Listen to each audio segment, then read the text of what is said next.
अमेरिकी सदर Donald Trump ने अंकारा में मीडिया से गुफ्तगू में कहा है कि ईरान के हमलों के बाद उनके ख्याल में मफाहमती याददाश्त खत्म हो चुकी है। ईरान किसी सूरत जौहरी हथियार नहीं रख सकता। मजीद तफसीलात इस रिपोर्ट में। अमेरिकी सदर डोनाल्ड ट्रंप अंकारा में मीडिया से गुफ्तगू के दौरान ईरान से नाराज दिखाई दिए।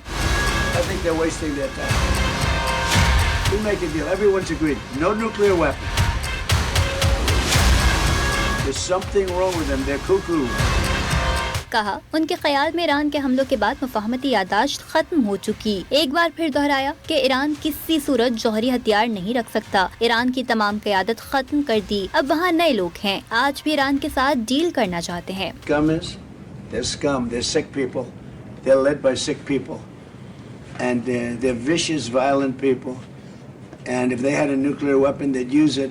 As far as I'm concerned, it's over. I'll speak to our negotiators. They want to negotiate. They're good people. And if I make a deal with him, we have a deal. And he goes out, he talks. We make a deal. Everyone's agreed. No nuclear weapon.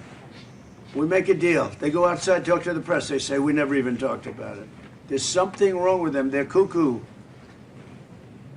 As far as I'm concerned, it's over. अमेरिकी सदर ने NATO पर शिकवों की line लगा दी। कहा NATO ने Iran के खिलाफ हमारी मदद नहीं की। नेटो को सबसे ज्यादा फंड्स अमेरिका देता है। नेटो ममालिक को रूस से बचाने के लिए $1 ट्रिलियन खर्च किए। अमेरिकी सदर ने ये भी कहा कि ईरान ने गुज़िश्ता रोज सऊदी अरब समेत दीगर ममालिक के जहाजों पर हमले किए। ईरान के मामले पर बहुत वक्त ज़ाया कर चुके हैं। अब काम करना होगा।